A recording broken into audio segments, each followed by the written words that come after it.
It was the summer before high school and my friend Jake's parents were out of town. His older sister was supposed to be watching us, but she just stayed upstairs in her room. We had the entire basement to ourselves, a finished rec room with a big TV.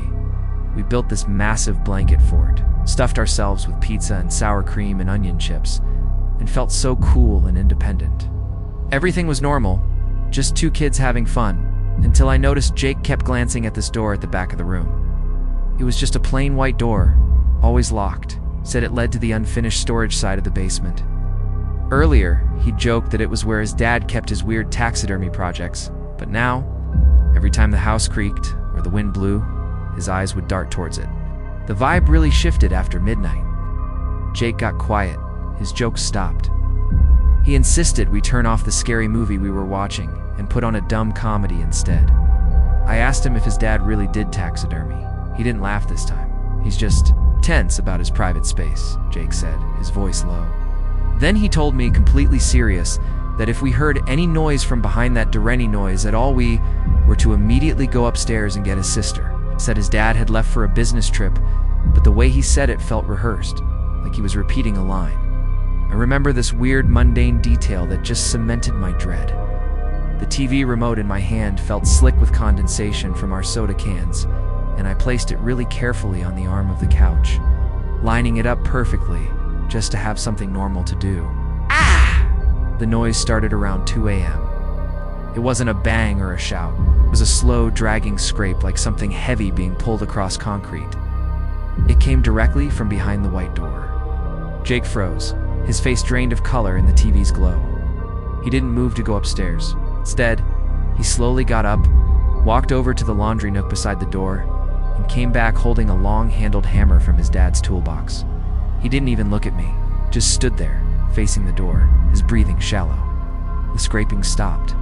A new sound started. A wet, rhythmic tap, like a leaky faucet, but slower. Drip, pause, drag, drip. I finally broke out of my paralysis. "Getting your sister," I whispered, creeping towards the stairs. Jake didn't try to stop me as I passed the small kitchenette. I saw the basement's exterior door. The one that led to the backyard was slightly ajar, the deadbolt unlocked. On the floor were several damp, muddy footprints, way too large to be Jake's or mine. They led toward the white door. My heart was pounding. I looked back at the couch where I'd been sitting. The TV remote was gone. In its place was a single, dark, wet spot. A strand of wet gray hair was stuck to the fabric. I didn't go upstairs. I ran. I slipped out that ajar basement door, the cool night air hitting my face, and I sprinted across 3 dew-soaked lawns to a neighbor's house with a porch light on. I just sobbed to the elderly woman who answered, babbling about Jake and the door and the hammer. The police came, found Jake's sister asleep with her headphones on. They found Jake, catatonic, still holding the hammer in the rec room. They found the white door unlocked and open. The unfinished side was just a concrete space with a water heater, some old boxes, and a deep utility sink. The sink's faucet had a slow drip. The floor beneath it was damp. Jake never came back to school. His family moved away within a month. The official story was a domestic incident and that Jake was getting help. The police found nothing criminal, no evidence of an intruder. But I know what I saw. I think about that unlocked exterior door, the muddy prints, the missing remote. I think about Jake, holding that hammer. Not to defend us from something outside the white door, but to defend whatever was inside from being discovered by me. Sometimes I search his dad's name online. Nothing ever comes up. The worst part isn't the mystery, it's the look on Jake's face. It wasn't fear of the unknown. It was the absolute terror of knowing exactly what was on the other side. Thanks for listening. It was a classic Friday night sleepover at my friend Alex's house, the kind we'd had a dozen times before. 4 of us were crammed into his basement rec room, surrounded by the glow of the TV and the clutter of soda cans and chip bags. We'd spent hours playing video games and laughing. And by around 11 p.m., we dragged our sleeping bags onto the worn carpet, planning to talk until we eventually passed out. Everything felt normal, comfortable. The familiar hum of the refrigerator, the distant sound of his parents moving around upstairs before they went to bed. As we settled down in the dark, Alex mentioned offhandedly that he sometimes sleepwalked. He said it was usually just him stumbling to the kitchen for a glass of water, and his parents would guide him back to bed. We all joked about it, telling him not to wander into the backyard or anything, and he laughed along with us. The conversation moved on, and soon the room was quiet except for the steady breathing of my friends falling asleep. I remember feeling cozy, lulled by the safety of the familiar setting. I woke up sometime after 3 a.m. It wasn't from a noise, but from a sudden, instinctive sense that something was off. The digital clock on the DVD player cast a faint red light, and in it, I could see Alex standing perfectly still in the middle of the room. He was facing away from me, towards the blank TV screen, his silhouette rigid. I whispered his name, thinking he was just disoriented, but he didn't move a muscle. He was just frozen. For what felt like a full minute, I just watched him stand there before he slowly turned, walked back to his sleeping bag, and lay down without a sound. The next morning over pancakes, I casually brought up what I'd seen. Alex looked genuinely bewildered, with no memory of getting up at all. His mom confirmed he was a sleepwalker and assured us it was harmless, just his brain getting its wires crossed. We all accepted the explanation, and the day went on with the usual weekend routines. But I couldn't shake the image of him standing there in the dark, so utterly motionless. The following month, during a sleepover at my house, it happened again. This time, I awoke to the faint sound of shuffling feet. Alex was standing right beside my bedroll, looking down at me. His eyes were open, but they had a vacant, glassy quality in the moonlight from my window. My breath caught in my throat, was paralyzed, playing dead. He didn't blink, didn't speak, just stared for what felt like an eternity, before finally turning and creeping back to his spot on the floor. I didn't sleep for the rest of the night. A few weeks later, I ran into Alex's older sister at the mall. I nervously joked about his nighttime habits, and her smile just faded. She told me his doctor said these episodes were a form of parasomnia, where people can do complex things while asleep. But then she lowered her voice and added, "Sometimes, though, he tells me he has dreams about watching us. He describes exactly what we're wearing."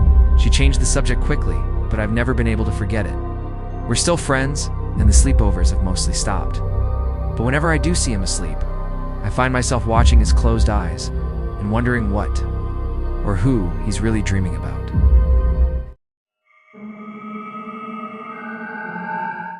It was the summer after 8th grade, and I was sleeping over at my friend Leo's house for the very first time. I knew his family was wealthier than mine, but I wasn't prepared for his room. It was like a museum exhibit, minimalist, pristine, and everything felt deliberately arranged.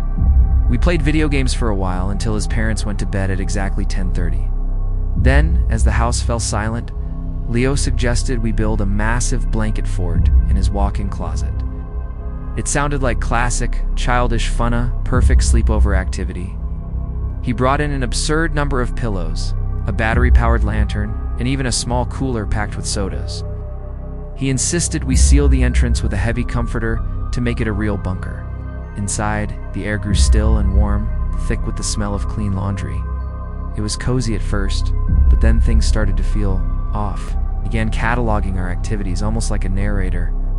He'd say things like, "Okay, now we're telling scary stories," or, "This is the part where we share our biggest secrets." It was all said with this weird formality. He listened to my stories with an intense, unblinking focus. But his own secrets were incredibly bland, like which teacher he thought disliked him. Around 1 in the morning, I reached for another soda and found the cooler empty. Leo just smiled and said, "I accounted for to each." "Rules of the fort," he said it lightly, but that's when I felt the first real chill. Like I was following a script I hadn't been given. Then came the second weird thing. I was leaning against the wall, trying to get comfortable, when a few strands of my hair got caught on a rough patch of drywall. I went to pull them free, but Leo's hand shot out and gently stopped my wrist. "Don't," he whispered. "You'll damage it." In the dim lantern light, his expression was strangely serene. He carefully unpinned each strand, smoothing them between his fingers before letting them fall. Then he pulled a small pair of scissors from his pajama pocket. Who keeps scissors in their pajamas? And snipped the trapped hairs from the wall. He tucked them into a zippered pocket on his jeans. "Just cleaning up," he said. as if it was the most normal thing in the world. Suddenly, the cozy fort felt claustrophobic. I made an excuse about needing the bathroom, desperate to break out of our blanket seal. He just watched me crawl out, his head tilted slightly. The hallway was dark and cold, and it was a huge relief. On my way back, I passed his open bedroom door, and something on his desk caught my eye. It was a small, open wooden box. Arranged in tidy slots were a few bottle caps, a cheap hair tie, a folded gum wrapper, and a small rusted key. And next to them, a lock of dark hair tied with a piece of string that looked unsettlingly familiar. I suddenly remembered my friend Mia mentioning she'd lost her favorite hair tie at his house months ago. A deep, primal instinct told me not to confront him. I had to play normal until I could get out of there. Crawled back into the fort and pretended to fall asleep, my back to him. Every muscle in my body tensed up. I could hear his breathing behind me, soft and rhythmic, but way too even for someone who was asleep. After what felt like hours, I heard the faint metallic snick of scissors opening and the soft rustle of fabric moving closer. I held my breath, completely frozen. I felt a gentle tug on the back of my shirt, then the quiet snip of fabric being cut. He took a small piece from the hem right near my shoulder blade. I waited until the first gray light of dawn started to filter under his blinds. I sat up abruptly, said I had a terrible stomachache, and my mom was expecting me home early. He just nodded, with that same serene smile. I had a really great time, he said. We should do this again next weekend. His parents drove me home. He waved from the car window, that smile still plastered on his face. As soon as I got to my room, I checked the hem of my shirt. A perfect, small square was missing from the back. I never went back to his house. I still see him around town sometimes, and he always gives me that same calm, knowing smile, as if we share a secret. I never told anyone, because what could I even say? He just collected a souvenir.